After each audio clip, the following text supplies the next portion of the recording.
کیا سال 2025 میں مہنگائی واقعی کم ہوئی یا صرف حکومتوں کی جانب سے دعوے کیے گئے؟ پاکستان میں مہنگائی کا ڈیٹا ادارہ شماریات جاری کرتا ہے۔ حکومت کمی کے دعوے تو کرتی ہے لیکن عوام پریشان ہے۔ سال 2025 کے آغاز پر مہنگائی بڑھنے کی شرح 2.4% تھی۔ اپریل میں یہ کم ہو کر صرف 0.3% رہ گئی تھی، لیکن پھر اضافہ شروع ہوا اور اکتوبر میں یہ شرح 6.2% تک پہنچ گئی، جو کہ اب تقریباً 6.15% پر موجود ہے۔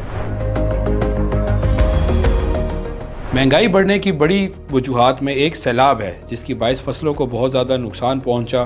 افغانستان کے ساتھ تجارت بند ہوئی، جس کی وجہ سے پھل اور سبزیاں بہت زیادہ مہنگی ہو گئی۔ سال بھر میں ایک وقت تو ایسا آیا کہ جب ٹماٹر کی فی کلو قیمت 600 روپے کلو تک پہنچ گئی تھی، جبکہ انار کی قیمت 1200 روپے کلو تک پہنچ گئی۔ چینی بھی سال بھر زیادہ تر عرصہ مہنگی رہی اور 200 روپے کلو تک رہی۔ گندم کی قیمت میں اس سال بڑا اضافہ ہوا اور قیمت 2000 روپے فی من سے بڑھ کر 5000 روپے فی من تک پہنچ گئی۔ 20 کلو آٹے کا تھیلا 1200 روپے سے بڑھ کر 2500 روپے تک پہنچ گیا۔ یعنی سال 2025 میں بھی مہنگائی کم نہیں ہوئی اور قیمتیں اس سال بھی عوام کی پہنچ سے باہر رہی۔ اس خبر کی مزید تفصیل جاننے کے لیے وی نیوز کی ویب سائٹ کا وزٹ کیجیے۔